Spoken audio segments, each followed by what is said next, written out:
તો આપણે આજે ભેગા થયા છીએ કુંતી મહારાણીની સ્તુતિ ઉપર ચર્ચા કરવા માટે. આપણે તો રેગ્યુલરલી આ ક્લાસ ચાલતું જ હતું, પણ વરસાદ ને ઘણા બધા વચ્ચે મુદ્દાઓ આવ્યા એટલે પાછું બંધ થઈ ગયું. 6 મહિના પછી પાછું ચાલુ કર્યું છે અને એમાં ઘણું બધું રહી ગયું અને બાઇક પણ રહી ગયું. એટલે નેક્સ્ટ ટાઈમથી પાછું જેમ હતું એમ આપણે લાઈન ઉપર આવી જઈશું. તો આપણે મંગલાચરણ ગાયું, મંગલાચરણ પછી કેટલા બધા શ્લોક ગાયા. આ બધાની શું જરૂર છે, આપણે શું કામ આ બધું કરીએ છીએ કથા પહેલાં? કારણ કે આપણું બળ બહુ લિમિટેડ છે અને બહુ ઓછો છે. આ દુનિયામાં આપણે સમજવું જોઈએ કે આપણું બળ બહુ લિમિટેડ છે અને ઓછો છે. હમણાં જ માતાજી સાથે વાત કરતા હતા, મેં એમને પૂછ્યું દિવાળી કેવી ગઈ? તો માતાજી કે દિવાળી હોસ્પિટલમાં ગઈ.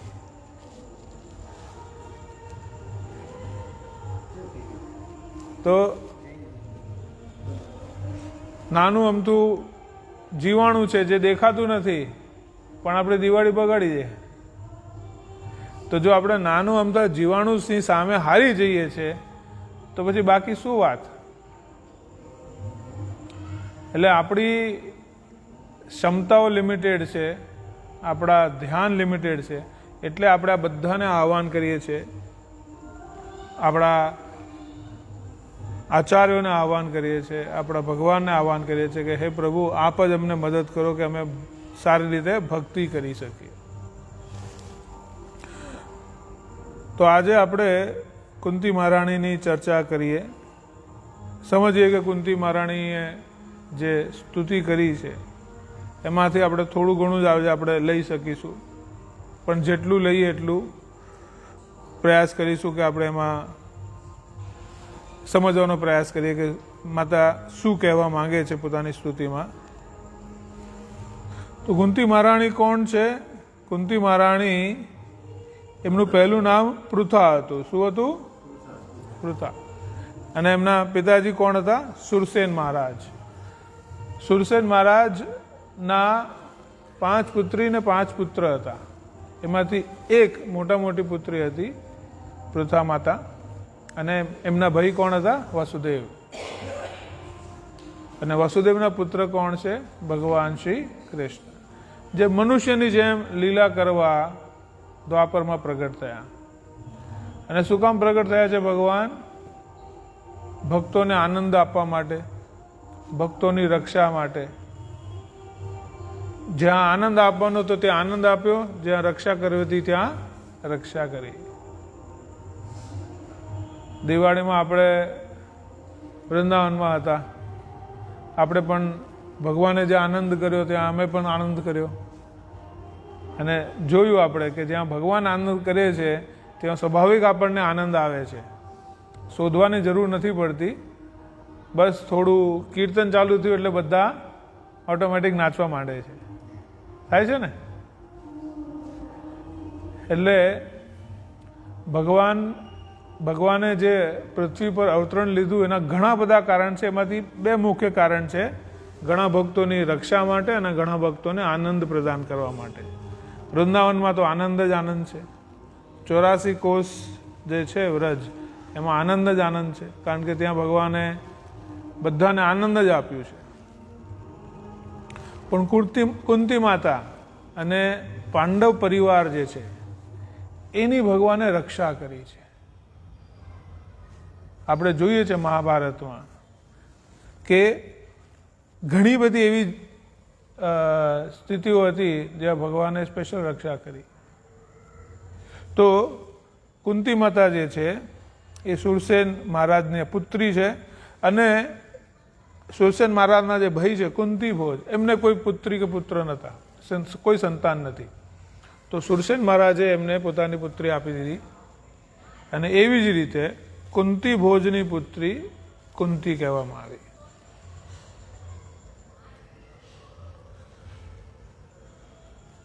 તો આપણે ભાગવતમમાં જોઈએ છે, પ્રથમ સ્કંદમાં જ ભગવાન ની સ્તુતિ જે છે એ કુંતી મહારાણી કરે છે. પહેલી જ સ્તુતિ ભાગવતમમાં કુંતી મહારાણીથી થાય છે. અને કેમ માતા કુંતી ભગવાનની સ્તુતિ કરે છે એ સમજવા માટે પહેલાં આપણે એ સમજવું પડશે કે ભગવાને એવું શું કર્યું કે કુંતી માતાને આટલી સરસ સ્તુતિ કરવાની ઈચ્છા થઈ ભગવાનની. શબ્દોમાં પોતાના કેવી રીતે એમણે કરી સ્તુતિ. તો સ્તુતિ ત્યારે કરી કે જ્યારે એમણે પોતાનું આખું જીવન જોયું. આપણે જોઈએ છે કુંતી માતા અને પાંડવોના જીવનમાં કેટલા બધા તકલીફ આવી. આપણે વિચારીએ છીએ કે આપણા જીવનમાં તકલીફ છે, બહુ દુઃખ છે, બહુ તકલીફ છે, પણ વિચાર કરો જે ભક્તોએ ભગવાનને ભજવાનો પ્રયાસ કર્યો છે એ બધાના જીવનમાં કંઈક ને કંઈક તકલીફ આવી છે. અને એમાંથી કુંતી માતા અને પાંડવોનું જે જીવન છે આદર્શ છે આપણી માટે, ભક્તો માટે. કારણ કે એમના જીવનમાં કેટલી તકલીફો આવી કે નહીં? સૌથી પહેલી તકલીફ કઈ હતી? દ્રૌપદીનું રક્ષણ. રમતમાં દ્રૌપદીને હારી ગયા પાંડવ અને દુશાસન એમની વસ્ત્ર ખેંચવા માંડ્યા. તો પહેલા તો એમણે પોતાના પતિને કીધું કે મારું રક્ષણ કરો, પણ એ તો પોતે વેચાઈ ગયા હતા, કોઈ રક્ષા ન થઈ. પછી ત્યાં ભીષ્મ પિતામહ હતા, કૃપાચાર્ય હતા, દ્રોણાચાર્ય હતા, એમને કીધું મારી રક્ષા કરો, એ પણ રક્ષા ન કરી શક્યા. શું કામ રક્ષા ન કરી શક્યા? કારણ કે એ ધૃતરાષ્ટ્રના રાજ્યમાં જીતા હતા, રહેતા હતા. એમની આખી જે વફાદારી છે એ ત્યાં જે સિંહાસન છે એમના ઉપર હતી, એટલે એ પણ રક્ષા ન કરી શક્યા. આટલા મોટા યોદ્ધાઓ કાંઈ કરી ન શક્યા. ત્યાં સુધી એમણે વસ્ત્ર પકડી રાખ્યા હતા કે મને મારી રક્ષા કરો, મારી રક્ષા કરો. પછી એમણે પોતાના હાથ છૂટા કરી દીધા અને હાથ ઉપર કરીને શું કર્યું? ભગવાનને પુકાર્યું, હે કૃષ્ણ, હે કેશવ, મારી રક્ષા કરો. જેવી જ રીતે એમણે પોતાના હાથ ઉપર કર્યા અને કીધું, હે કૃષ્ણ, હે કેશવ, મારી રક્ષા કરો, દ્વારકામાં ભગવાનને સંભળાયું. જેમાં દ્વારકામાં ભગવાનને સંભળાયું, ભગવાન બધા કામ છોડીને ત્યાં પહોંચી ગયા અને દ્રૌપદી માતાની રક્ષા કરી.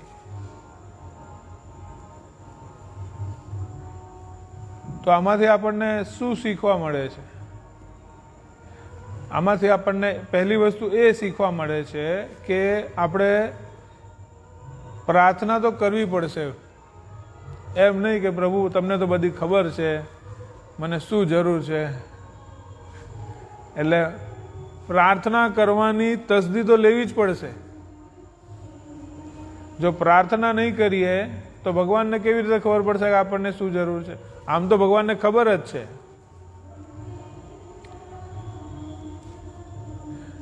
માતા પિતાને ખબર જ હોય કે પોતાના પુત્ર કે પુત્રીને શું જરૂર છે, પણ પુત્ર ને પુત્રી પાછું કંઈક ઘડીએ ઘડીએ કહે મને આ જોઈએ છે, આ જોઈએ છે, તો માતા પિતાને લાગે કે બેના આ તો જોઈશે જ. ભગવાન પાસે ભગવાનને જ માંગી લે તો બહુ સરસ. Yes, definitely. પ્રહલાદ મહારાજે એ જ કીધું ભગવાનને કે હે પ્રભુ, મને ખબર નથી મને શું જરૂર છે, બસ તમે જ જુઓ મને શું જરૂર છે.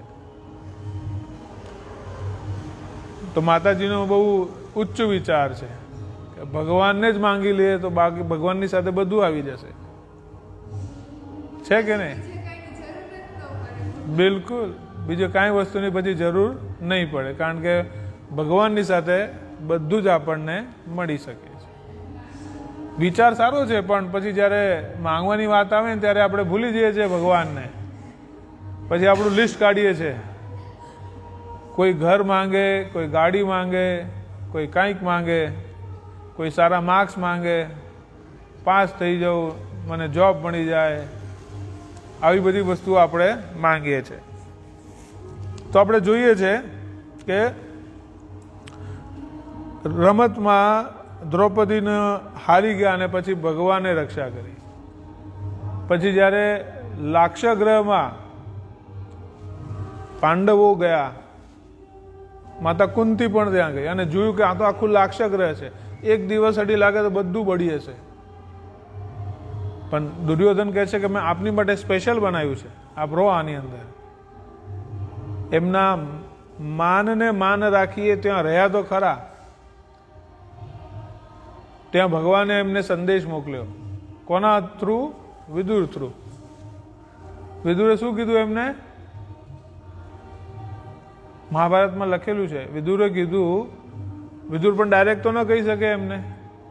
વિદુરે બસ એટલું જ કીધું એમને કે ધ્યાન રાખજો, જ્યારે જંગલમાં આગ લાગે તો ઉંદરને જેમ બહાર નીકળવું જોઈએ.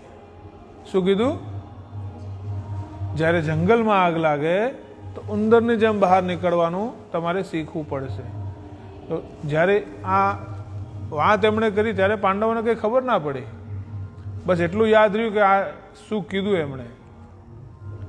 અને જ્યારે થોડા દિવસ પછી એકચ્યુઅલી મહેલમાં આગ લાગી જાય છે તો એમને યાદ આવે છે કે ભગવાને વિદુર થ્રુ એક મેસેજ મોકલ્યો છે આપણને કે આગ લાગે તો ઉંદરની જેમ બહાર નીકળવું. તો ઉંદર શું કરે? ઉંદર ટનલ બનાવે ને, માટીની અંદર ટનલ બનાવી દે. એટલે એમણે એ મેસેજથી ટનલ બનાવી દીધી સમજીને, અને પછી એ બહાર નીકળી ગયા. તો ત્યાં આવી રીતે ભગવાને એમની રક્ષા કરી. આગળ જોઈએ છે આપણે, ઘણી જગ્યાએ જ્યારે વનવાસમાં હતા તો કોણે શું બનવું જોઈએ એ પણ ભગવાને જ એમને સજેસ્ટ કર્યું. એમણે કીધું કે ભાઈ ભીમ તો ભીમને રસોઈ બનાવી દો, અર્જુનને નૃત્ય શીખવાડવાની ટીચર બનાવી દીધા. તો આ બધું નવું નવું જે શીખવાડતા હતા, સમજાવતા હતા, કોણ હતું? ભગવાન જ હતું. હવે આપણે એવું વિચારીએ કે એ વખતે તો ભગવાન હતા અને બધું સમજાવતા હતા પોતાના ભક્તોને. હમણાં શું? હમણાં કોણ અમને સમજાવવા આવશે? કે ગાઈડ કોણ કરશે? પ્રશ્ન થાય ને એવો.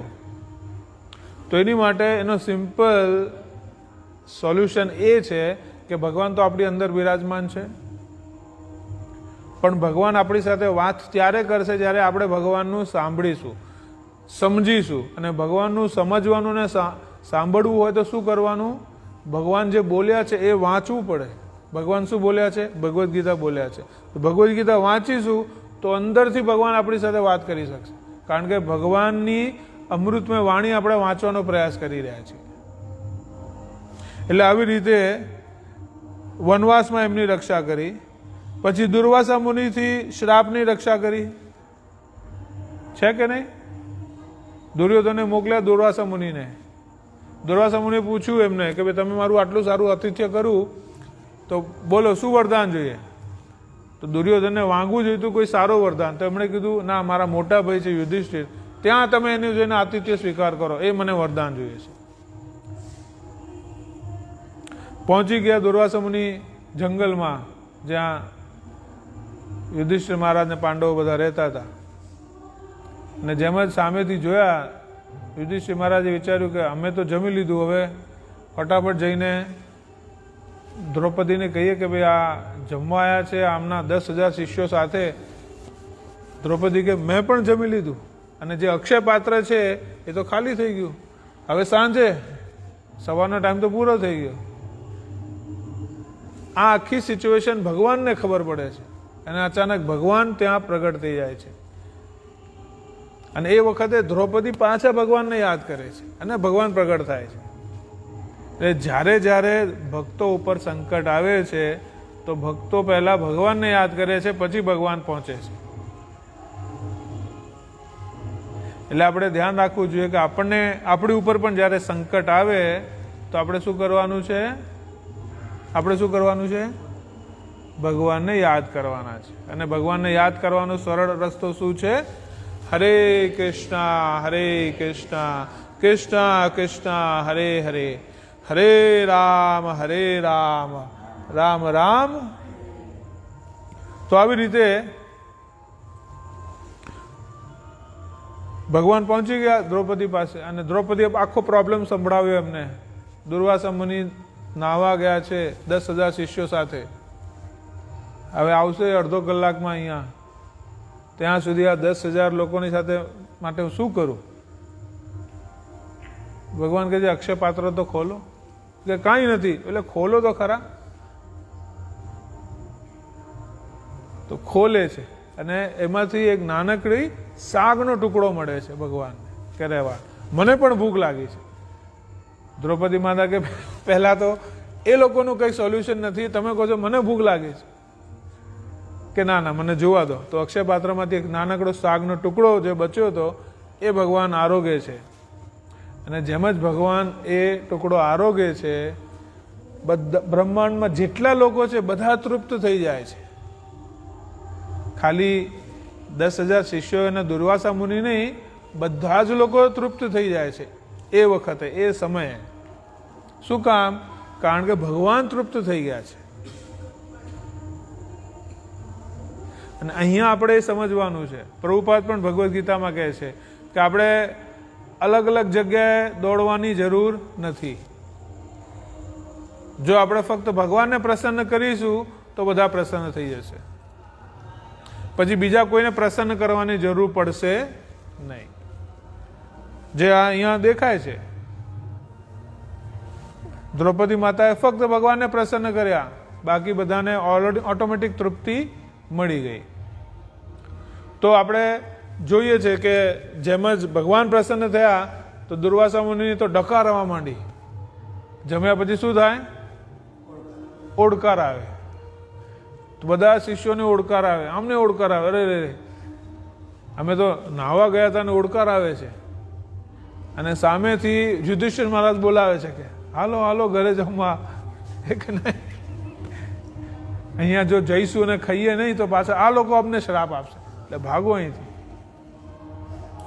તો અહીંયા ભગવાન એમને કેટલી સરસ મદદ કરે છે. પછી આગળ આપણે જોઈએ છે કે જરાસંધને હરાવવા માટે કોઈ રસ્તો નહોતો નીકળતો.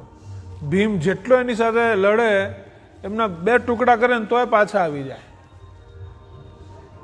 ત્યાં ભગવાન ભીમસેનને કહે છે કે ભાઈ તમારે આમ નથી ફેંકવાના, આમ ફેંકવાના છે.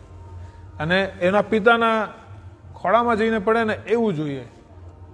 તો આવું જ્યારે કહે છે ત્યારે આપણે જોઈએ છે કે ભગવાન ભીમસેનને પણ ત્યાં મદદ કરે છે. પછી આગળ જોઈએ છે રાજસૂય યજ્ઞમાં જ્યારે શિશુપાલ ભગવાનને અપશબ્દો પર અપશબ્દ બોલે છે અને જ્યારે એ આખું રાજસૂય યજ્ઞ ડિસ્ટર્બ કરવાનો પ્રયાસ કરે છે ત્યારે 100 સુધી તો અપશબ્દ સાંભળી લે છે, પણ જેમ જ 101 વાળો શબ્દ બોલે છે ભગવાન પોતાના સુદર્શન ચક્રથી શિશુપાલનું માથું કાપી નાખે છે. અને બધા જ લોકો ત્યાં જુએ છે કે જેમ જ ભગવાન શિશુપાલનું માથું કાપે છે તો એમાંથી જે જ્યોતિ છે એ ભગવાનમાં સમાઈ જાય છે. એટલે ભગવાને મહાભારતમાં અને પોતાના જીવનમાં જે લોકોના ઉદ્ધાર કર્યા, જે લોકોને ઉદ્ધાર કર્યા એમને મુક્તિ આપી છે, અલગ અલગ ટાઈપની મુક્તિ આપી છે. તો ભગવાન કેટલા દયાળુ છે કે જે એમની સાથે દ્વેષ કરે છે એમને પણ મુક્તિ મળે છે. તો આપણે શું કરીએ છીએ? દ્વેષ કરીએ છીએ કે ભક્તિ કરીએ છીએ? ભક્તિ કરીએ છીએ. પછી આપણે જોઈએ છે ભગવાન કુરુક્ષેત્રમાં અર્જુનને માર્ગદર્શન આપે છે, ભગવદ્ ગીતા સમજાવે છે. અને પછી યુદ્ધ પત્યા પછી ધૃતરાષ્ટ્ર કહે છે ભીમને, આવો બેટા ગલે લગીએ. જેમ જ ભીમ ત્યાં જાય છે ભગવાન એને રોકી દે છે. એ કહે છે તારે નથી જવાનું, તું એક લોખંડનું પૂતળું મોકલ. જેમ જ લોખંડનું પૂતળું ત્યાં જાય છે, ભીમસેનને ધૃતરાષ્ટ્રના હાથોમાં એટલું બળ હતું કે ભીમ પૂતળાને ભૂકો કરી દે છે. અને ઈચ્છા શું હતી? એને ભીમને મારવાની ઈચ્છા હતી. તો અહીંયા પણ જોઈએ છે આપણે કે ભગવાન ધૃતરાષ્ટ્રથી ભીમને બચાવે છે. પછી આપણે આગળ જોઈએ છે કે અશ્વત્થામા 5 પુત્રોને તો મારી જ દીધા પાંડવોના, પણ હવે ઉત્તરાના ગર્ભમાં પરીક્ષિત મહારાજ હતા એમને પણ મારવા માટે બ્રહ્માસ્ત્ર વાપરે છે. તો જેમ જ બ્રહ્માસ્ત્ર વાપરે છે ત્યાં જ ઉત્તરા માતા ભગવાન કૃષ્ણ જે ફક્ત ત્યાં એ વખતે રથમાં બેસીને જવાની તૈયારી જ કરતા હતા, ત્રાહિમામ કરીને ત્યાં આવીને ઊભા થાય છે અને કહે છે મારી રક્ષા કરો, આ બ્રહ્માસ્ત્ર મારા પુત્રને મારવાની પાછળ પડ્યો છે. ભગવાન બધું જોયે છે, હજુ રથમાં જ છે. કુંતી મહારાણી અને બીજા રાણીઓ બાજુમાં ઊભા છે.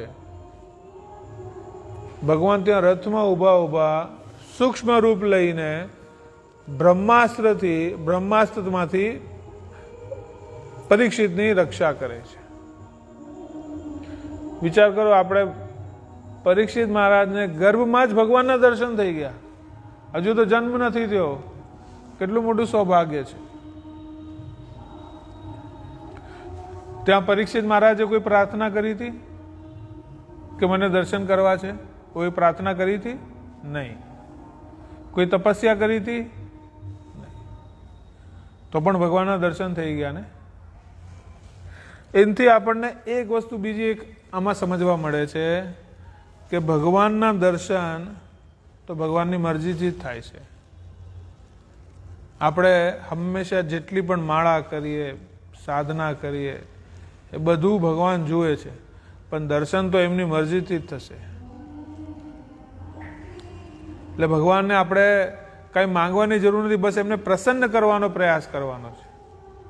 અને એમને પ્રસન્ન કરવા માટે શું કરવાનું છે? ભગવાન કેવી રીતે પ્રસન્ન થાય છે? ભગવાન ત્યારે પ્રસન્ન થાય છે જ્યારે એમના ભક્ત પ્રસન્ન થાય છે. થાય ને? આજે આપણે કોઈના ઘરમાં જઈએ અને એમના નાના બાળકોને પ્રસન્ન કરીએ તો માતા પિતા પ્રસન્ન થાય? થાય કે નહીં? આમને ચોકલેટ મળે તો માતા પિતા પ્રસન્ન થાય? અરે વાહ, ચોકલેટ આપી. એવી જ રીતે જ્યારે આપણે ભક્તોને પ્રસન્ન કરીએ છીએ તો ભગવાન પ્રસન્ન થાય છે. ભગવાનને આપણે કેવી રીતે પ્રસન્ન કરી શકીએ? ભગવાન પાસે એવું કાંઈ નથી, એવું છે જ નહીં કે આપણે આપી શકીએ. છે કંઈ એવું કે ભગવાન પાસે ના હોય ને આપણે આપી શકીએ? નથી, એવું કંઈ છે જ નહીં. પણ જ્યારે આપણે ભક્તોને પ્રસન્ન કરીએ છીએ ત્યારે ભગવાન પ્રસન્ન થાય છે.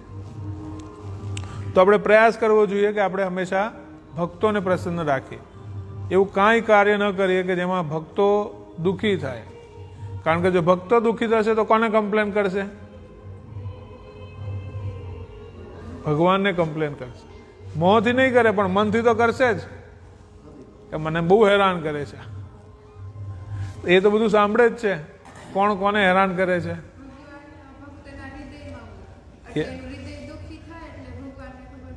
પડી જાય.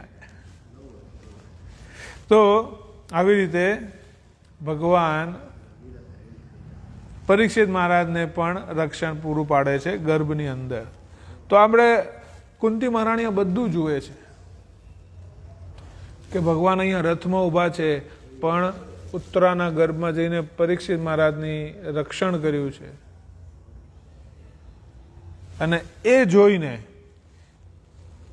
કુંતી મહારાણી આ સ્તુતિ ગાય છે. તેનો પહેલો શ્લોક આપણે વાંચવાનો પ્રયાસ કરીએ. કુંત્ય ઉવાચ, આ બોલવાનો પ્રયાસ કરો. કુંત્ય ઉવાચ નમસ્યે પુરુષમ ત્વાદ્મય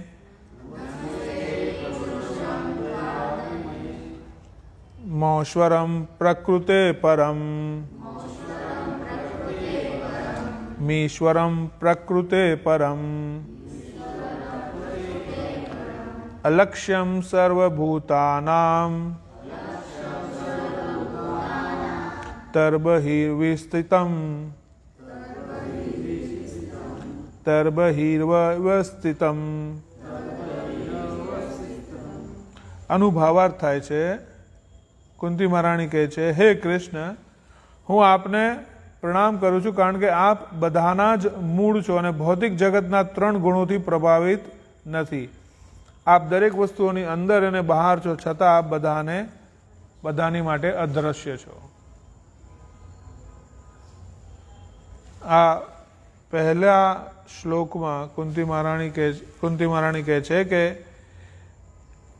આપ 3 ગુણોથી પ્રભાવિત નથી. કયા 3 ગુણો છે? જે ભૌતિક 3 ગુણો કયા છે? સત્વગુણ, રજોગુણ, તમોગુણ. જ્યારે આપણે ભગવાનની ભક્તિ કરીએ છીએ ત્યારે સત્વગુણમાં હોઈએ છીએ. જ્યારે આપણે બહુ ઈચ્છાઓ કરતા હોઈએ છીએ તો રજોગુણમાં હોઈએ છીએ. અને જ્યારે આપણે ન કરવાના કામ કરતા હોઈએ છીએ ત્યારે તમોગુણમાં હોઈએ છીએ. તો આ ગુણો કોણે બનાવ્યા છે? ભગવાને જ બનાવ્યા છે.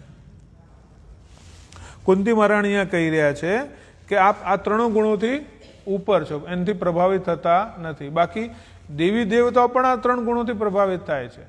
તમે વિચાર કરો, બ્રહ્માજી અચરજમાં થઈ જાય છે. ભગવાન આપણે જોઈએ છે ભગવાન સાથે લીલા કરવાનો પ્રયાસ કરે છે. બધા ગ્વાલ બાલ ત્યાં બ્રહ્મલોકમાં મૂકી આવે છે. ઇન્દ્ર ભગવાન સાથે લીલા કરવાનો પ્રયાસ કરે છે, અતિ વર્ષા કરે છે. શું કામ? કારણ કે એ લોકો પણ સત્વગુણ, રજોગુણ અને તમોગુણમાં પ્રભાવિત થાય છે, પણ ભગવાન પ્રભાવિત થતા નથી. આગળ કુંતી મહારાણી શું કહે છે? આપ દરેક વસ્તુની અંદર અને બહાર છો, છતાં આપ બધા માટે અદ્રશ્ય છો. ભગવાન આપણા મનમાં પણ છે અને આપણે જે જોઈએ છે ત્યાં પણ છે. કહે છે ને ભગવાન તો કણ કણ મેં હોતે હૈ, કહે છે ને. તો ભગવાન કણ કણમાં વિદ્યમાન છે અને આપણી અંદર પણ છે. પણ શું આપણે જોઈ શકીએ છીએ આપણી આંખોથી એમને? છે કોઈ જેને દર્શન કર્યા હોય? નહીં. શું કામ? કારણ કે આપણા ભૌતિક ચર્મ ચક્ષુઓથી ભગવાનને દર્શન થઈ શકતા નથી. તો આવી રીતે આ પહેલા શ્લોકમાં કુંતી મહારાણી બહુ સરસ ભગવાનને સંબોધન કરી રહ્યા છે. પહેલી વાત કહે છે આપ 3 ગુણોથી ઉપર છો, ગુણાતીત છો અને આપ અંદર પણ છો, બહાર પણ છો, પણ છતાં અદ્રશ્ય છો. હવે આગળની જે આની સ્તુતિઓ છે એ પછી આપણે આગળ બીજા ક્લાસમાં લઈશું. હવે કીર્તન કરીએ અને હા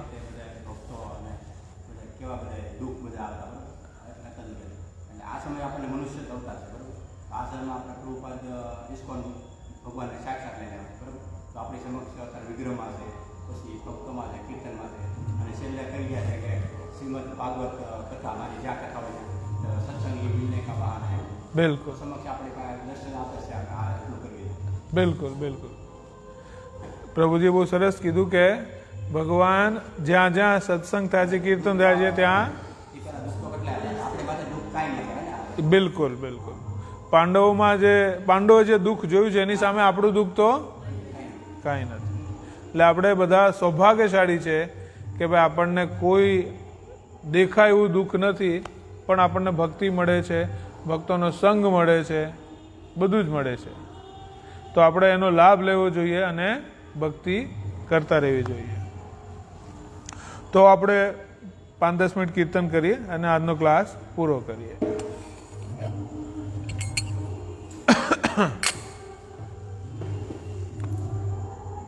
જય પ્રભુપાદ, જય પ્રભુપાદ, પ્રભુપાદ, જય પ્રભુપાદ, જય શ્રીલ પ્રભુપાદ.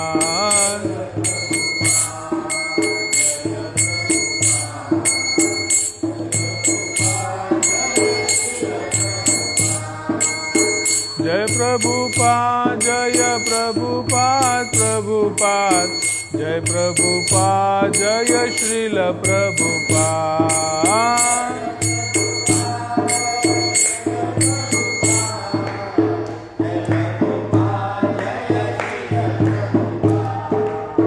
जय गुरुदेव.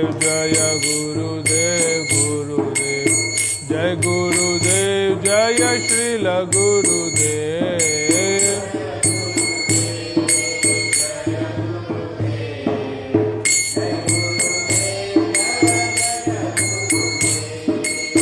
जय गुरुदेव जय गुरुदेव गुरुदेव जय गुरुदेव जय श्रील गुरुदेव।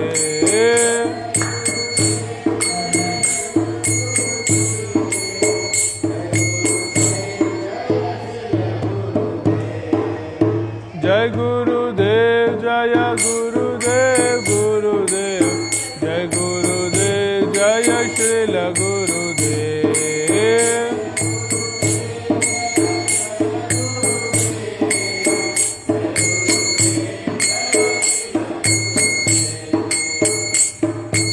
ओम नमो भगवते वासुदेवाय।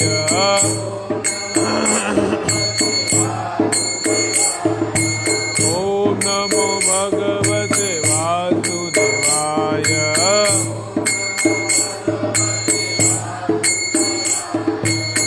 ओम नमो भगवते वासुदेवाय।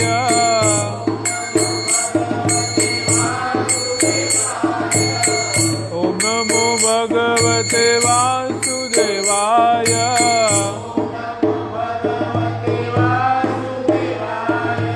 ओम नमो भगवते वासुदेवाय।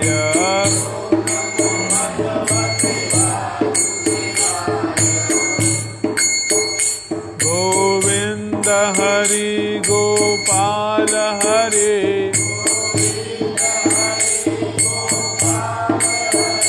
बोलो जय जय दीन दयाल हरे।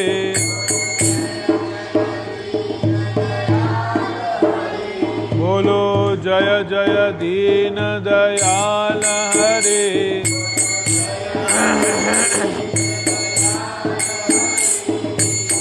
जय जय राधे जय जय श्याम जय जय श्री वृंदावन।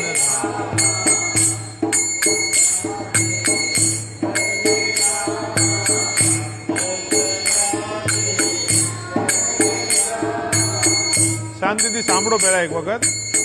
जय जय राधे जय जय श्याम जय जय श्री वृंदावन धाम।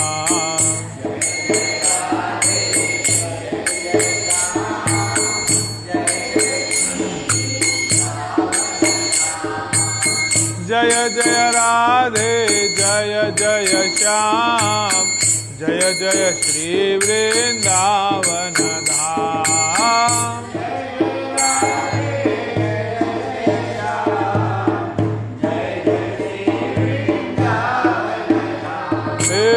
जय जय राधे जय जय श्याम जय जय श्री बरसाना धाम।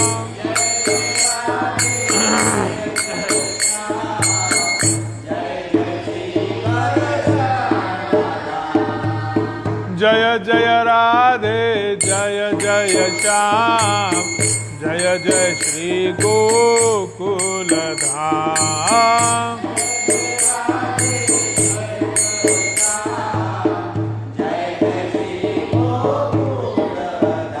कृष्ण गोविंद गोविंद गोपाल नंदलाल राधे गोविंद गोविंद गोपाल नंदलाल।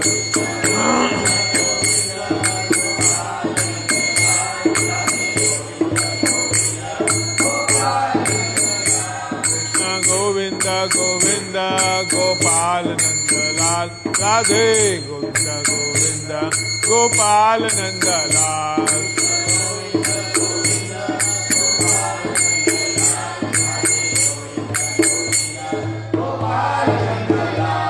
गोपाल नंदलाल गोपाल नंदलाल गोपाल नंदलाल गोपाल नंदलाल।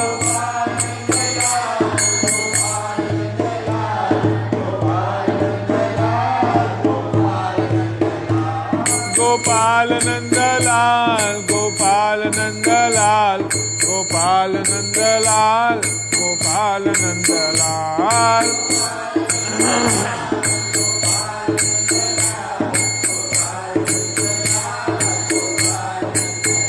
जय जय राधा रमण हरि बोल, जय जय राधा रमण हरि बोल।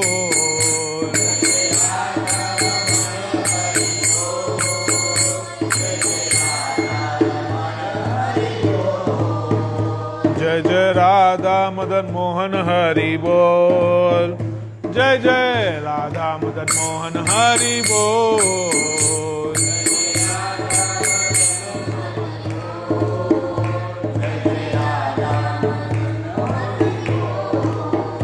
जय जय राधा गोविंद हरि बोल, जय जय राधा गोविंद हरि बोल।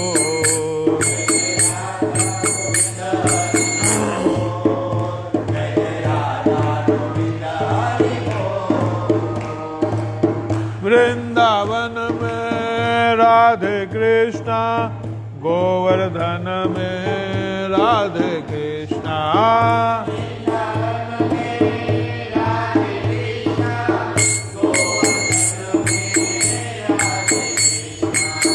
कुंज गली में राधे कृष्णा, प्रेम गली में राधे कृष्णा।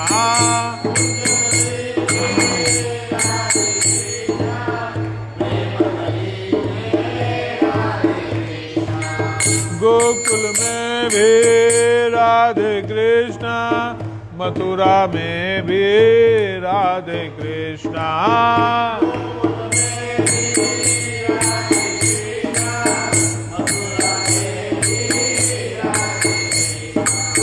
यमुना घाट पे राधे कृष्णा, केशी घाट पे राधे कृष्णा।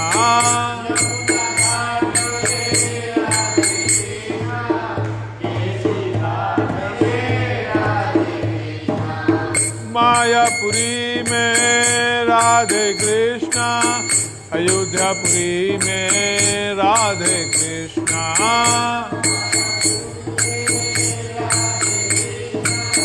अयोध्यापुरी में गंगा घाट पे राधे कृष्णा, मानसी गंगा पे राधे कृष्णा।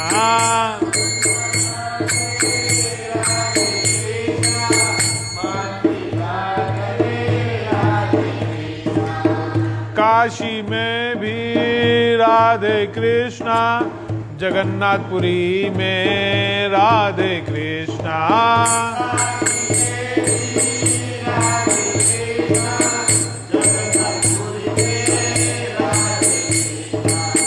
श्याम कुंड पे राधे कृष्णा, राधा कुंड पे राधे कृष्णा।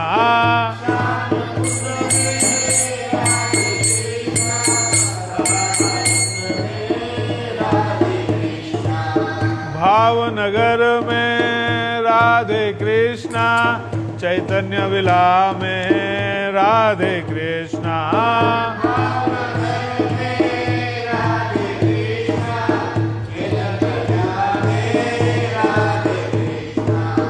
भावनगर में राधे कृष्णा, बलराम हॉल में राधे कृष्णा।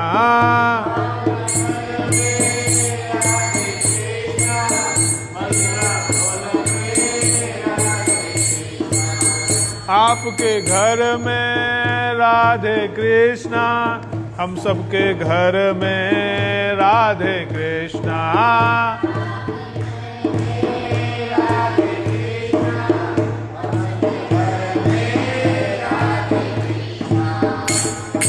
गोविंद जय जय, गोपाल जय जय।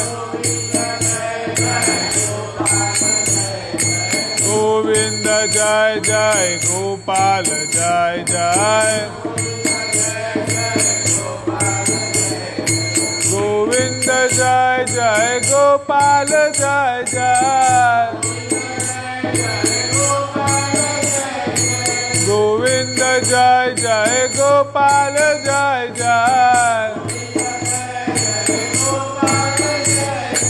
राधा रमण हरि गोविंद जय जय राधा रमण हरि गोविंद जय जय जय गोविंद जय गोविंद जय गोविंद जय गोपाल जय गोपाल जय गोपाल जय गोपाल जय गोविंद जय गोविंद जय जय राधा रमण हरि बोल जय जय राधा रमण हरि बोल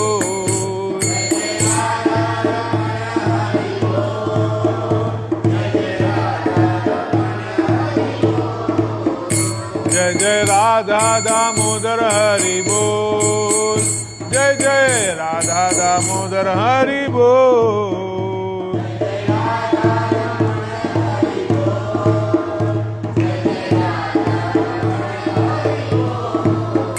जय जय राधा श्याम सुंदर हरि बोल जय जय राधा श्याम सुंदर हरि बोल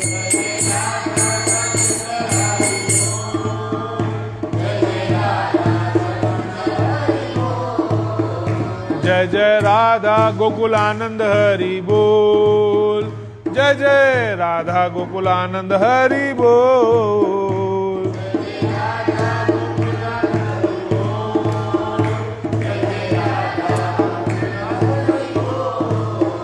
जय जय राधा गोपीनाथ हरि बोल जय जय राधा गोपीनाथ हरि बोल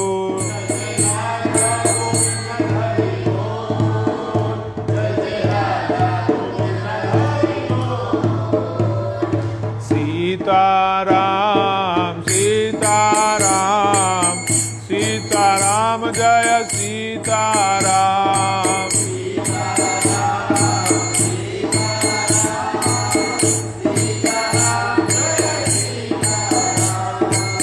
रघुपति राघव राजा राम पतित पावन सीताराम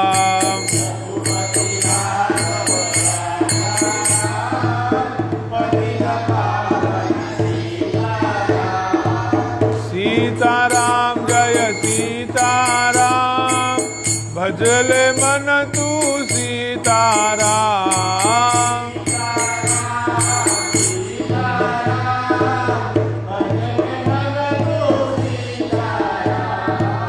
कमल लोचन राजा राम पतित पावन सीताराम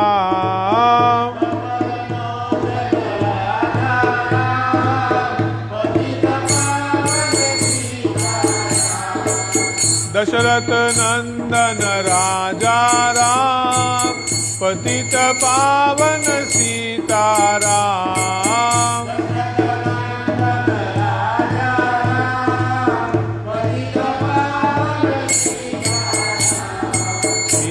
सीताराम सीताराम सीताराम जय सीताराम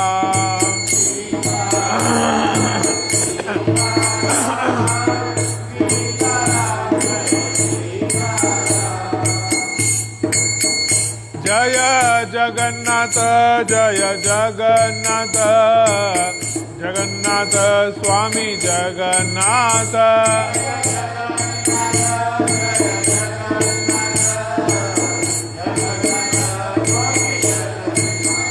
जय बलदेव जय सुभद्रा बलदेव जय सुभद्रा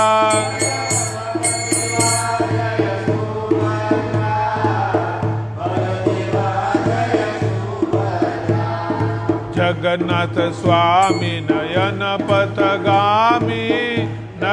पथगामी भवतु मे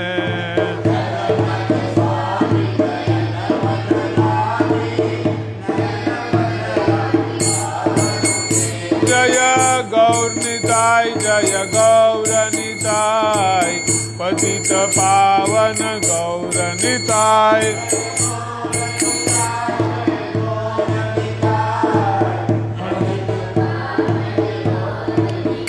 जय श्रीनाथ जी जय शालिग्राम जी श्रीनाथ जी जय शालिग्राम जी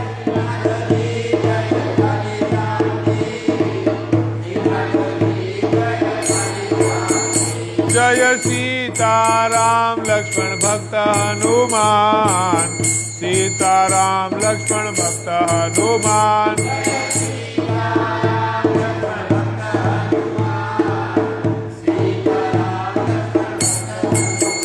जय लक्ष्मी नरसिंह जय प्रहलाद नरसिंह लक्ष्मी नरसिंह जय प्रहलाद नरसिंह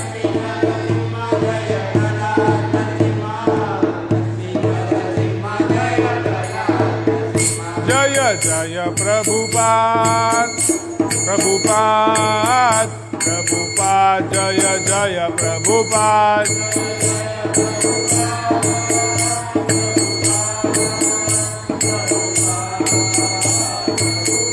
जय जय गुरुदेव गुरुदेव गुरुदेव जय जय गुरुदेव